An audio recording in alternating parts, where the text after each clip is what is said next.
င်လယ်သားပြတဆူအားယတနာရီအများကြီးရှိတဲ့ဆိုတဲ့ကျွန်းတကျွန်းအားတက်တော်ရောက်လာကြပါတယ်ကျွန်းပေါ်ချေချင်းမီတာနဲ့ယတနာရီမြေကြီးထဲမှာမြုပ်ထားတဲ့ဆိုတဲ့အစွမ်းနဲ့လူတိုင်းအသင်းတူးကြတော့တာပေါ့ဒါပေမဲ့အကြာကြီးတူးပြီးတဲ့နောက်ဘာမှမတွေ့ရတော့အားလုံးလဲပင်ပန်းနွမ်းနေကုန်ကြပါတယ်နောက်ဆုံးမှာတော့ဘိုမူးဖြစ်သူလဲလက်ချော့လိုက်ပြီးကုန်းမြင့်လဲတစ်ခုပေါ်မှာသွားထိုင်နေလို့မယုံနိုင်စရာမြင်ကွင်းတစ်ခုကိုမြင်လိုက်ရပါတယ်ရေထဲကနေတက်လာတဲ့ပင်ကွင်းလဲတစ်ကောင်ရပါစံမှာရွှေတုံးကြီးတုံးခဲလာတာကိုမြင်လိုက်ရတာပါဘိုမူးကြီးလဲအံ့ဩတုန်လောက်ကပြီးဟေးဒီကိုလာကြအောင်ငါရွှေတွေ့ပြီလို့အော်ဟစ်လိုက်ပါတော့တယ်အဖွဲသားတွေအပြေးလွှားရောက်လာပြီးဘဲမှာလဲရွှေလို့မြည်တဲ့အခါဘိုမူးကကျင်းတစ်ခုကိုလက်ညှိုးထိုးပြပါတယ်ဒါကိုကြည့်ပြီးအဖွဲသားတွေကငါတို့ကိုလူမတ်မားနေလားလို့ဒေါသထွက်ကြတာပို့ဘိုမူးကလည်းပါဇက်မှာရွှေတုံးခဲထားတဲ့ထူးဆန်းတဲ့တတော်လေးအကြောင်းကိုအသေးအသက်ရှင်းပြနေရပါတယ်အဲ့ဒီအချိန်မှာပဲပင်ကွင်းလေးကရွှေတုံးကိုခဲပြီးရေသေးကနေနောက်တစ်ချိန်ပြန်ပေါ်လာပါတယ်ဒါကိုလည်းမြင်လိုက်ရောပင်လေသားပြတွေအားလုံးပျော်လွန်းလို့ခုန်ပေါက်ကုန်ကြတာပေါ့ဘိုမူးကကြံတဲ့ယတနာတွေကိုရှာဖို့အမိန့်ပေးလိုက်ပြီးပင်ကွင်းလေးကိုဖမ်းဆီးကယတနာတွေဘဲမှာလဲဆိုလာမေးပါလေရော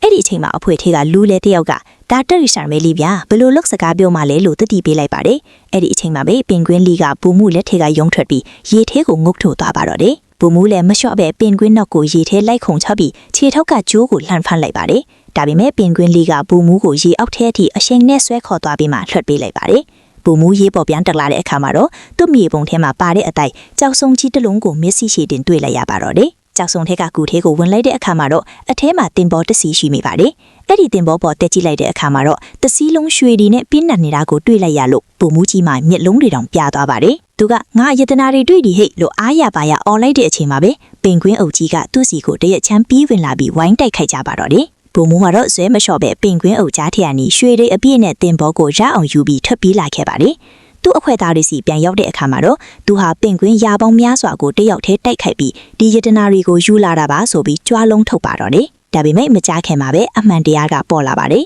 ပင်ကွင်းကျွန်းကနေသူခိုးယူလာတဲ့ယတနာတွေအားလုံးဟာရွှေအတူတူထက်နေပါတော့တယ်ဘိုမူးကြီးရဲ့ကြွားလုံးတွေကတော့ရေထဲကိုပဲမျောသွားခဲ့ရပါမည်